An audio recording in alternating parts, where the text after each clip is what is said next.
how sweet it is to be in the Sweet 16 once again. Hello, Gators. I know you're all happy out there. Transferred live from Raleigh, where it just happened.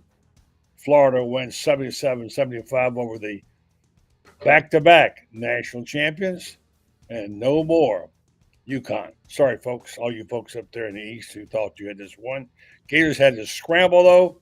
It was quite a game. It was a white knuckler, nail biter, whatever you want to call it.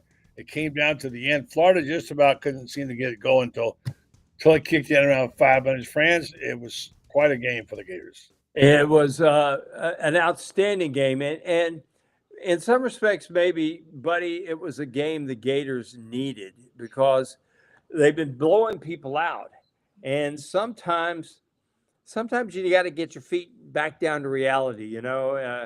You maybe you're flying a little too high, and this team did what it had to do in the final minutes of this ball game. I was just so impressed with the way the defense stepped it up in the last 6-7 minutes of the game. How they all of a sudden they got all the 50-50 rebounds that they'd been missing. Uconn had been beating them on the offensive backboards and doing quite a job of it. They had, let's see, Uconn had 14 offensive rebounds, but only 5 of them in the second half. And late in the game, when the game was on the line, they were throwing up one shot, and the Gators were snagging that rebound. Give a lot of credit in the last 4 minutes, particularly to Tommy Houck, to Alex Condon. Those were warriors in that last. Yeah, in those it seemed last like two. they needed a little more juice, and they came out. They played well at first. Then they not hit the snooze button, which they did the other night, but they just couldn't get it. And every single 50-50 ball went against them. Yeah. I can't say that the calls were that bad. They were pretty even, but they couldn't seem to get any, and they were not getting the rebounds. They couldn't break, they couldn't run because they didn't get the rebounds. And they put a clamp on Walter Clayton Jr. Let's tell it like it is, although you may say he may have got bumped and knocked. The fact is they did a good job. I don't think Clayton hit a bucket till like 4 minutes and something to go in the first half. And meanwhile, they got people like Elijah Barton to step up. They hung in there behind the whole way. Seemed like the last 15 minutes of the game, tied 31 all at halftime. And then, as we predicted and we've talked about, the depth of the Florida bench eventually comes into play, where you can keep throwing the guys at them like Florida does, and like that the Gators do when they have this bench. And they got those other guys off the bench with 5 minutes to go, and suddenly they kind of took the game over, didn't they? Well, they did, and here's the other thing, buddy. Florida turned the ball over 9 times in the first half, and they gave up 9 offensive rebounds. So that's 18 scoring opportunities down the drain, and they still were tied at 31-31. Sign of a good team that can play not at its dead level best, and they weren't, and still be even with a really good team. That Uconn team can beat 90% of the teams out there, maybe 95% of them. There may only be 5 or 6 teams that they can't beat. And yet the Gators hung with them in the last 5 minutes. Uconn didn't get a 50-50 ball off the rebounds. And that's what I'm saying you look at how it happened. Guys tipping the ball out to other guys, et cetera, like that. And you look at a couple things. I mean, they're down to like 2.2 seconds on the shot clock at the end of the first half, and their guy, who's a terrible 3-point shooter, launches one from the timeline, and it goes in. And then we come down the court. Will Richards shoots, and the ball does everything but go in. And I bet, buddy, I would be willing to bet you if you go back through the film, you would see at least 10 shots that the Gators had that defied gravity.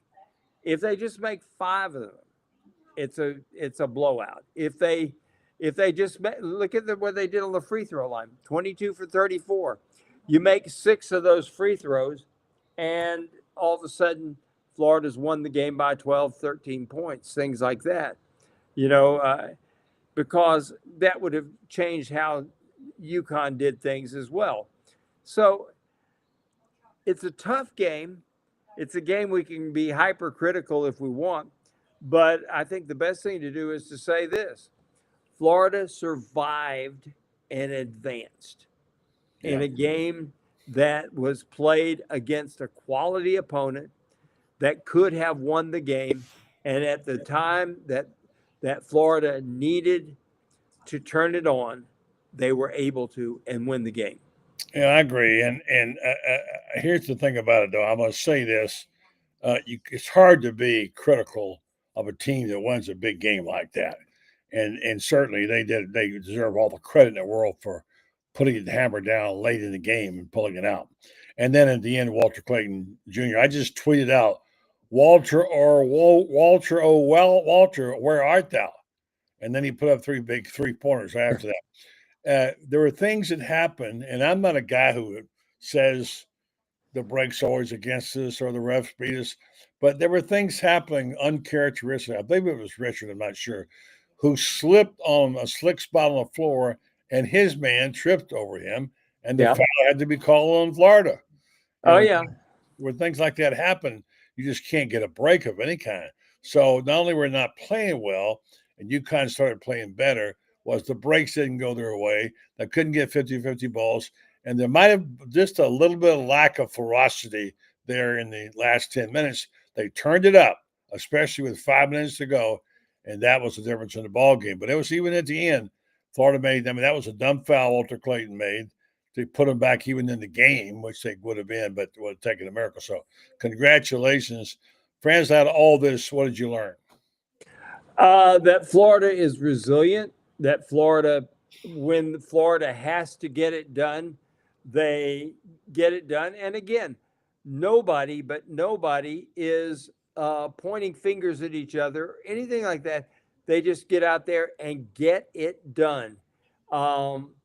Very, very, very impressive when you see stuff like that happen. I mean, I'm left with the idea that that Florida really and truly is a team unlike any other out there. I think the Gators proved it tonight. I think the Gators proved that when push comes to shove, they will rally and they will win games. And it's hard to beat a team. You know what was Bill Murray was at the ball game, Yeah.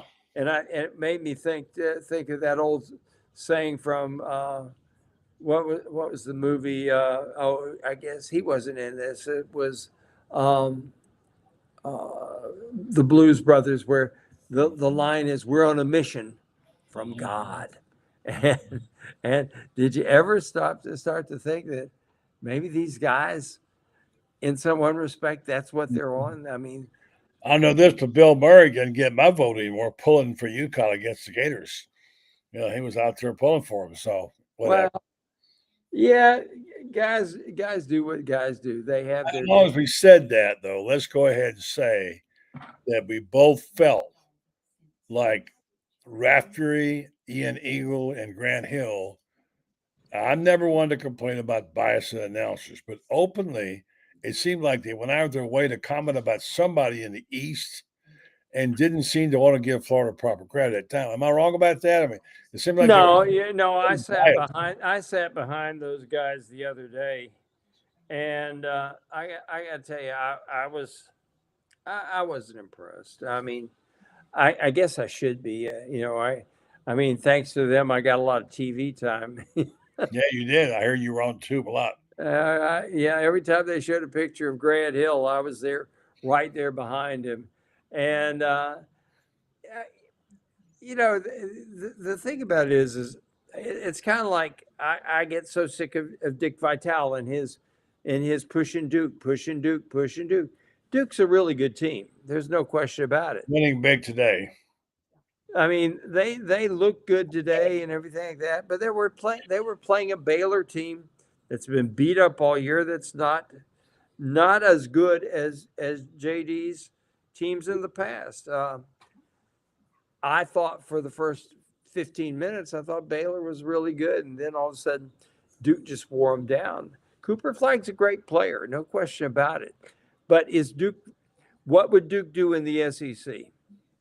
Fourth, fifth? I think Duke will get run out of the gym by Alabama if Grant Nelson is healthy.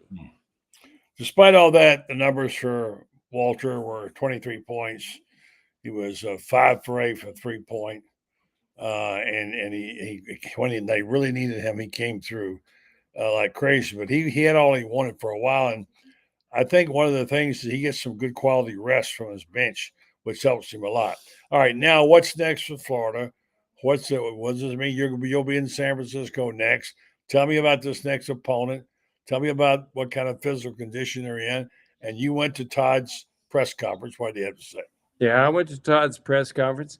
He was very, very humble and said, hey, talking about Walter, he said, this guy does what all Americans do. And then he was very, very complimentary of Elijah and Will Richards. Said, these guys are seniors. They have been there, done that, and by golly, they showed up and did it. Got to give tremendous credit to these guys. These three guys in the perimeter are as good, if not better, than anybody in the country. There's nobody.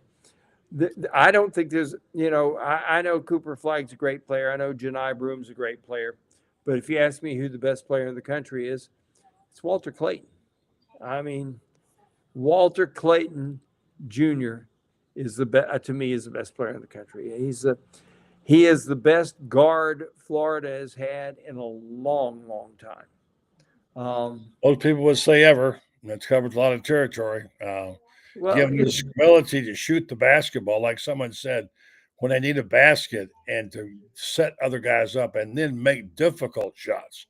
When the clock's going down, he has only a little space. He gets the ball to the hole, gets his shot off in a manner which I don't think I've ever seen in Florida. So certainly there, everything he did, his leadership qualities are obvious too. So that's really good. So I think we're going to eventually get Rob in here. I believe Bennett's got him to come join. Auburn's next. Talk about the next opponents of Florida. Well, Florida's going to get the winner of Uconn and I mean, not Uconn. They've already beaten them. Colorado State and Maryland. I picked Colorado State to beat Memphis when Memphis was a 5 seed and they were a 12 seed. But they're really a good ball club, buddy. They fly under the radar, and they're really hot right now because they have won 1, 2, 3, 4, 5, 6, 7, 12, 13. They won 13 games in a row, and they're playing tonight against Maryland. I think they can win. They play great defense. They're not a great rebounding team. But I don't think this is one of these teams that I don't think they have to be a great rebounding team simply because they get out and move the ball down the court so well. They share it so well. They get a lot of good shots. They get a lot of really good shots. So I'm not sold on Maryland at all. Maryland, what can I say about them? They should still be in the ACC, buddy. That's all there is to it. And it was funny because I was talking to people today, and there are people who are still very, very bitter that Maryland is no longer in the ACC. And I told people, I said, well, don't you think they looked out for their better financial interests by going? And, people were saying, oh, that's a cop-out, that, they were in the ACC. They were always in the ACC. Everybody beat them. That's right.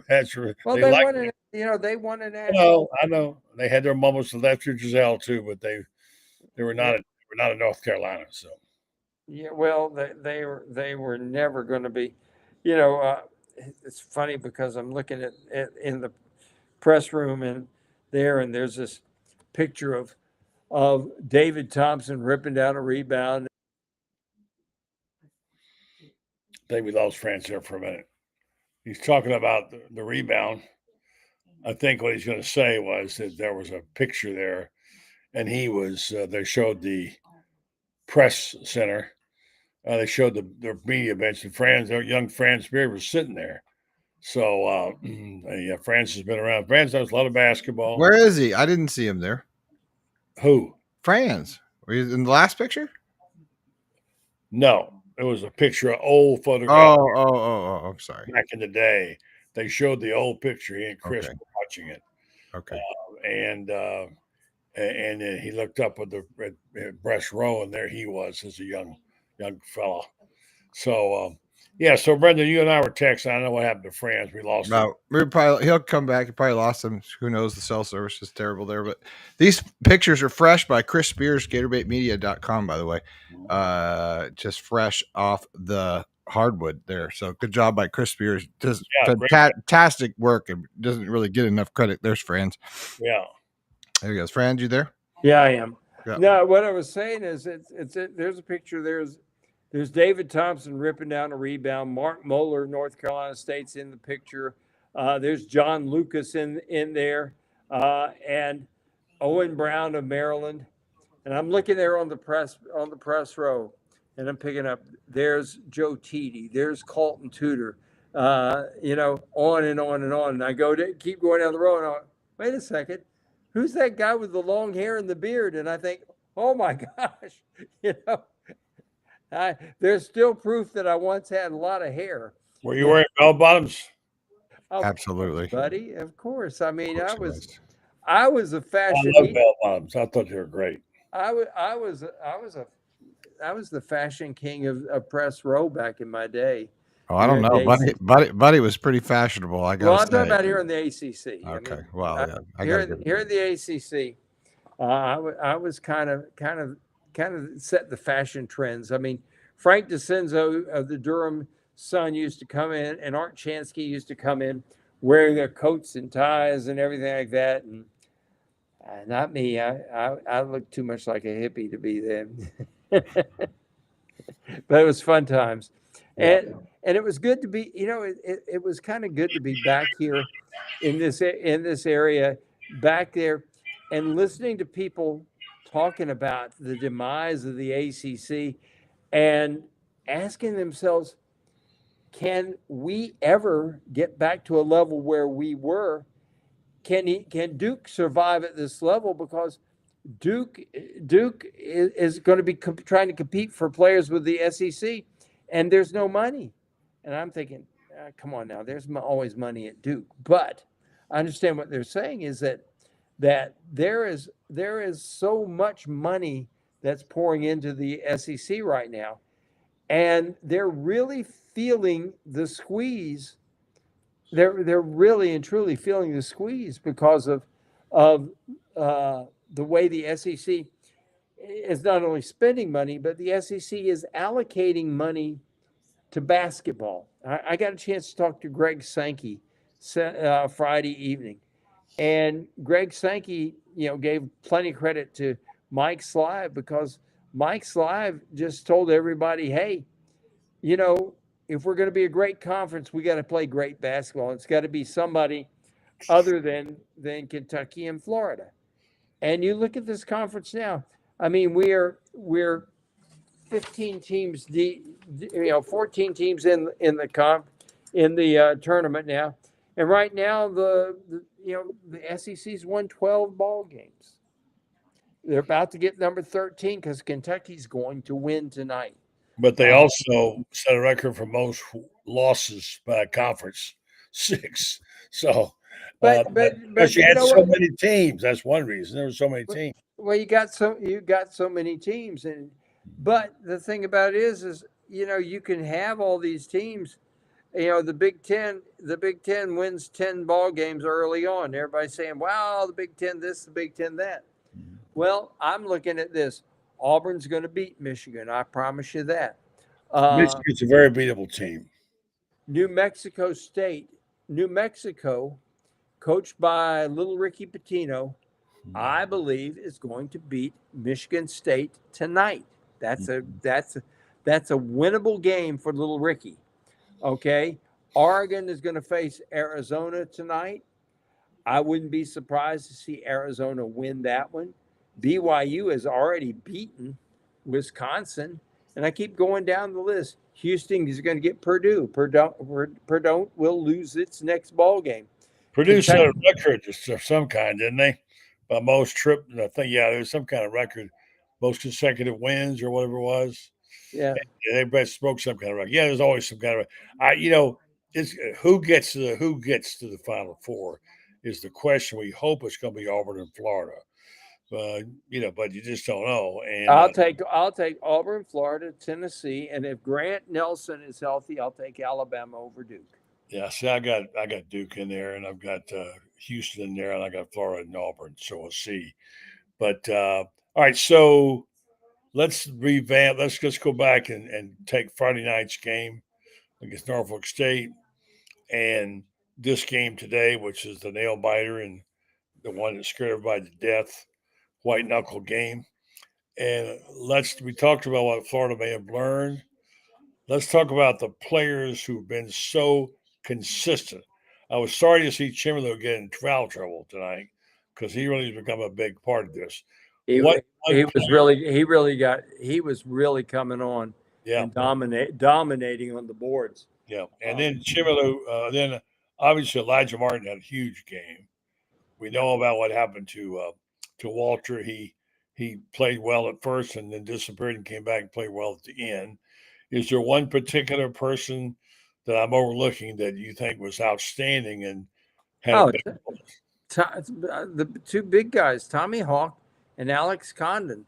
Look at the stats, and the stats don't really tell the story. But Condon had 5.7 rebounds.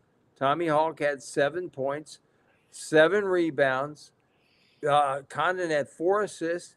Tommy had 2. You look at what they did. These guys were warriors at the end. And you don't get to games like this, through games like this, to the next step in the tournament, because it's 2 down, 4 to go. You don't get there if you don't have guys that just sit there and grind. And these guys do that. They grind, buddy. Florida's a really, really good basketball team. Yeah, they're pretty good at basketball. I know you've been high on this team for a long time, and I have been in recent months as well. And I want to see these guys continue to get better, though. And I knew for certain this was going to be a nail biter and a test because, like someone said, Rudy Tomjanovich once said, never underestimate the heart of a champion. And these guys showed that they weren't quite good enough, but they still had that heart of a champion. Yeah. They were tough. You had to really stick a blade in that, and like they do with the, they had to stick a blade in their heart to stop them. And they were very, very competitive. And I don't like Coach, but I must say he had him ready to play. And it was a huge win for Florida. And now, no time to rest. You can't breathe easy. But this basketball team, I think, has begun to play its best game just at the right time. And FRANZ, as we know, it's all about these next 5 games. Well, it's 4 to go. 4 to go, and you win 4 more, and you're the national champion. I think Florida's the best team in the country. I think great teams do what they have to do to win, and it's like, I kept hearing people bitching and moaning about Friday night. Well, the Gators won the game by 26 points. You can gripe and complain all you want to, but 26 points is a lot of points. You know what? That's a lot of points. Florida was never in danger of losing that ball game. Florida was never in danger. They were behind. They were tied at halftime. They were behind. I'm talking about Friday night. Oh, Friday night. Okay. Friday night, they weren't. And in this game, I look at it like this: the Gators, in spite of look at all the offensive rebounds they gave, really they gave up 18 offensive chances. They gave away 18 offensive chances in the first half, and it's still tied. I bet you, buddy, I bet you there were 10 shots over the course of the game that Florida took that defied gravity. One of which was you look at the shot Will Richard takes at the end of the first half, and that ball is 2/3 of the way down, and it all of a sudden goes back out. It did. Uh, It did. You're right. Walter had 3 layups that I can think of that I can't believe that they didn't go down. Neither could anybody else. But it's not so much the ones you miss early on, it's the ones you make when it counts. And Florida made the shots when it counted. Mm-hmm. For sure. All right. So now on to the next round. We will look who's here. Coach Meadows just showed up just in time. Yes, sir. I wonder if he might have been watching the game. Franz, do you think? I think there's a distinct possibility he had one eye on the tube and maybe one eye on something else, but I would say there's a really good possibility that Lauren. You did hear they won, right, Lauren? I did. It's funny, and we all know this and guilty of it. It's hard to keep your journalistic badge on for a game like that. You know, all of us have a little bit of a soft spot for the Gators. So, but big win, man. I think, and Franz, you probably have maybe touched on it before I came on, but this may be before they get to the Final Four. This could be the toughest game on their slate. I mean, playing the 2-time defending champs, a team that had been there before, you definitely could tell. And I think they took the moniker on, we're not trying to defeat a number 1 seed. We're trying to defend our national title. And, props to Florida for, making it happen. So, it was a great game, man. Unbelievable. Well, I think Buddy hit the nail on the head earlier when he's talked about, UConn has a championship pedigree. No doubt. And teams with that kind of pedigree are not going to go down easy. But at the same time, Florida should have beaten them by 20 points or more. Should have, didn't, but that's not necessarily a bad thing that they didn't, because by playing the game so tight as it was, the Gators had to find a gear that they didn't know existed. And that was the one that says, okay, your season is over if you don't do something in a hurry. They did something in a hurry. I think it's a sign said this way to San Francisco. Well, I mean, Franz is sitting in Raleigh where a famous coach once said, survive in advance. Yeah. It don't matter if you win by 1, don't matter if you win by 20. Just keep knocking them down. Jimmy V. Well, you've got to, at this point in time, your mentality has to be exactly that whatever we must do to get past this game, to get past this opponent, we've got to do it. We've got to play harder. We got to play smarter, and we got to do things. People may have to dive on the floor. People may have to fight the scratching and clawing, etc., like that. Whatever you got to do, you got to do it. And that's one of the reasons they call it March Madness, is because it brings that out of your players. You get players every single game, every single season when we have a championship tournament. Somebody steps up and becomes a hero that we had no idea had it in him. And it's an amazing thing. But you have to have that ferocity too. And I know that one of the things that worried about the team on Friday night was they lacked it. They got it when they needed it at the end. I guess it was Richard's rebound at the end. He went up after a missed foul shot and ripped that ball down. Man, there wasn't nobody getting that ball from him. And that's what I want to see. Okay, now we can play. And apparently they went in the locker room afterwards, and Elijah Martin, who's really saved their butts with the way he played. Headbutted Todd Golden in the locker room in the fracas they had. So obviously this team is quite different, a special relationship. There were some weird plays in there, like you guys to address them. First of all, every loose ball went to the other guys. Every single loose ball just didn't go. None of them went far his way for really the first 30 minutes of the game. 30 minutes of the game. Yeah. Yeah. And then the other thing was to have to be in a critical situation, have your guy playing defense hit a slick spot on the court and fall down, and the guy he was guarding trips over him and Yeah. foul. Now Yeah. it was a foul, but that's bizarre when that Yeah. happened. Like, what in the world? What else can go wrong for this team? Well, It was in the cards. Hassan Diarra, there at the end of the first half, is down to 0.2 on the shot clock, and this is a guy who's a terrible 3-point shooter. Throws it up there. And he throws up a prayer, and his prayer got answered. Man, logo 3. Oh gosh. Yeah. So they got past, and like Franz said earlier, this may be that litmus test they needed to get toughened up, to realize they've got to be there at their best, and they can't take a breath. They got taught that a little while Friday night, an 11-0 run by Norfolk State. They came out tense, making Lauren uncharacteristic mental errors today. This team just doesn't make. Shot terrible from the foul line. What was the foul account, Franz, and the foul shots? 22 out of 34, but He just shot terrible. that goes to the point. Let's just say they have that, okay? That's 6 more points, and it's 83-75, and we're talking about a dominant win. Yeah. You look at Uconn rebounding the basketball.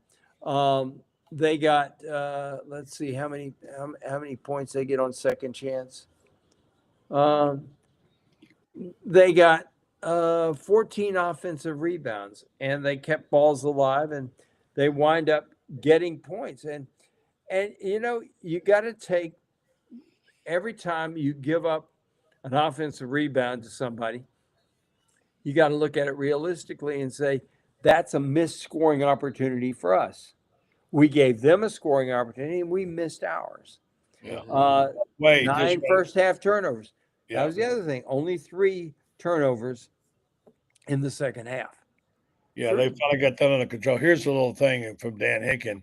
Apparently, Hurley walked off the court and passed the guys from Baylor and said, I hope they don't F you like they F'd us, Baylor. I really hope they don't. He's better than that. I mean, I think that and FRANZ can, he's better than that. He's not. He's not. Well, he should be then. If he's not better than that, he's a real jerk. I mean, and just like, him telling the ref earlier this year out in Maui, don't turn your back on me. I'm the best coach in the country. Yeah, right. No way. And, I got a real soft spot for the Hurley family. The dad and some of the things that he's been able to do, and obviously Bobby. And I like Danny. I do as a coach. I think he's got a good heart. But you want to be the villain, and I don't know why, but it just, that there's no place for that. And you shouldn't be talking to another man's team like that. You walk off, you say we had a great run. We ran into a buzzsaw of a team, which they did in Florida, whose kids made unbelievable plays. And then you go off and you recruit some more. I mean, you'll be back. But that was out of pocket. Well, as I said in my column in my notes, actually on Twitter today, he talks about how much respect he had for Billy Donovan and really appreciated what he did. Of course, Billy was the last one that went back. I said, don't put his name in your mouth, man. You don't deserve that. Don't put your name in the same paragraph or Billy Donovan. You ain't nothing like him. Well, he's a great coach, and let's face it, every coach does it his own way. Mm-hmm. We're not we're not necessarily going to like the way everybody does it. It's like you look, Texas just fired the nicest coach in the SEC. You will not find a nicer human being than Rodney Terry. But he wasn't getting the job done, and now they're going to take all these millions of dollars and they're going to make a Godfather offer to Billy Donovan. And if Billy is smart, he'll take it because the people in Chicago are not going to give him the players he needs to win. No. So why not go back to college? And back in the day when he couldn't get certain players because other teams had all the money, now he's got a team. He'll have a team that has all the money. I mean, my gosh, you just tell Bubba, I need this new point guard. So we'll go punch for some oil in your backyard. And I need about 32 barrels a day to pay for this guy. I mean, that's what it's like. Life is like. Somebody said Sean Miller took the job. It means that Billy told him no. If that's true, then that means that Billy told them no, hell no, and Double hockey stick, triple dip, no. Yep. Yeah. Yep. Well, that means that Billy turned him down, but that's been the rumor for weeks and weeks and weeks, and it's been really credible people from Texas who are saying that they would make that kind of offer to Billy. Now, there's a lot of people up here in North Carolina that say, if we could just get rid of Hubert, we could hire Billy here, and he'd come here because he wouldn't have to coach against his old team. And maybe there's some truth to that. I don't know. All right. In response to your comment about people just do it differently, look, that's not the same thing. Nobody was more hated than Steve Spurrier. He was absolutely the most hated man in college football, and certainly in the SEC. But Spurrier would never stoop as low to walk off the field past another team and say, I hope they don't F you like they F me. That's just low rent. That's not. Well, I don't disagree with that. It's out of pocket for sure, but it's not something. That's not something he should have said. That doesn't change the fact that he's a really good basketball coach. Yeah, well, that just goes so far. Anyway, bottom line is they won the game. As we wrap up this show, we don't have time to get into other things like Gator baseball right now. Ooh, painful. I know a lot of Gator fans are breathing a sigh of relief, including Laura Brothers. She said she can breathe again now. Speaking of Gators in the media who have their own teams, I can breathe again. What a game! This is fun. Lauren, Gator Nation is having a great time enjoying this. Due levels of enthusiasm. There's that theory: a rising tide raises all ships. Maybe this will spill off into the football program. Who knows?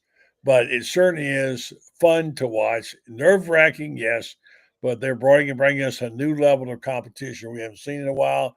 And Gator fans they've got a wake-up call, and they're loving it. Yeah, I mean, you look at if this thing keeps going, you could be hoisting the national championship trophy, the week before the spring game, which I think will bring a lot of fire and a lot of, because you'll probably be fresh off of a championship celebration in the stadium or the old dome, wherever they do that kind of thing. And then you'll follow that up with the spring game. And, at the end of that, the baseball team and the softball team are going to be in the mix. So, yeah, I mean, I agree. I think, if they can get this thing going, it's going to be it's going to be a fun spring. And, like you said, you get that going and that spring game is just going to have a lot of fire because I think people are just going to want to be around the atmosphere with the banners and everything that's coming with the fanfare that the football team is going with. So I agree. How about a parade now? Lauren, if there's a parade, you got to get me and Franz in there. I got you. And plus in the back of the convertible. I got you. We'll be running down the University Avenue. That's high-fiving people, right? Right. Oh, yeah. Yeah. Well, you royalty, man. So they'll probably have you Uh, at the Grand Marshal right in no, front no, I of don't it. think so. You But it's fun. I could find myself saying, I don't want this to end today. I don't want this season to be over. I'm really loving this. It's great. It's Well, fun. we've got 2 more weekends of Florida basketball at the most. And what I would tell everybody is this: savor it, because um, I was even talking to some Duke fans, and Duke hasn't won a national championship in several years.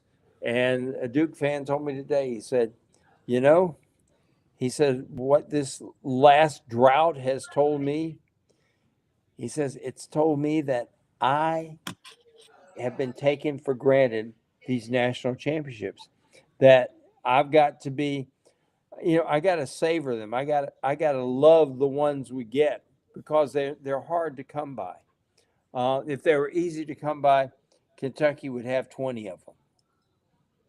You know, Martin putting up all the scores and the games coming up to watch that. I'm rooting for Rebecca, my daughter's team, the Rammies, to win tonight, and we'll be cheering for her. She and her husband both went to Colorado State, and I'm looking forward to what's next for these Gators. Let's hope they don't get in any car crashes, or nobody comes down with a sprained ankle, or nobody gets in you trouble. do that at Georgia. Right? That's what you do at Georgia. Okay, come on, buddy. Yeah. I mean, at Georgia, somebody will go out and tie one on and drive his car about 140 miles an hour, and then blame it all on Carson Beck. Well, that's kind of every week there for sure. Let's hope jinx it though, for sure. Any final thoughts there, Lauren? Like I said, I mean, good for Florida to get that. I think this will be one of the tougher teams they'll play in this 6-game run. I like their odds going forward. I thought if they would, if they got past this, I think they can play with anybody, and we know that. And good for them to be able to come back to Gainesville, take a little break, or maybe they're going. I don't know, Franz. Are they going to go on out, or are they coming back to Gainesville? They will probably come back to Gainesville for a day. Okay. I don't know that for sure. In the past, Billy did it one way. Yeah, I know that. Yeah, he did it different ways. Then he did it one way. They went out there, and the next year they flew back each time. And when you got a private plane, and let's face it, it's an hour and a half drive. Hey, whoa! Look who's there! Hey! Hey. Up there. So Marsha. What's up, Yeah. Alexa? Go Gators. Yeah.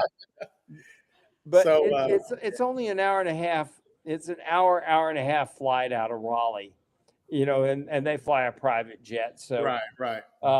it's an hour and a half, and it's a chance to get your guys sleeping in their own beds, etc., like that. And I could see them doing it either way, and it doesn't really matter. So All right, so we'll catch up. Now you're traveling tonight or tomorrow. You don't yet, friends, right? I'll be home tomorrow afternoon, Right, and we'll try to get you on tomorrow night on the show. I'll have time to wash some clothes and make sure I got clean underwear packed. And Write your story and get on the show, and you off you go, right? So Yes, yeah, sir. exactly. And I hope to see both you and Lauren in San Antonio. If it works out that way, that'd be sweet. That's Get the that plan. more. Been fun. Just want to say thanks to all of our sponsors today, who made it possible for us to have a sponsor-free, commercial-free 45 minutes. Don't forget to join Gator Bait Media. You can read these two dudes right here, Lauren Meadows, who's due for a football column soon, and Franz Beard, who's grinding it out once again. And tonight, I'm going to say thank you to Carlton Reese for a nice column about how pretty an ugly win can look. So I'll be writing something for tomorrow as well. So stay tuned for that. Good job by Brendan Martin for hustling us up, guys. Have a great night, and congratulations once again. How sweet it is. The Gators are going to the Sweet 16. yes, they are. All right, guys. Adios. Night.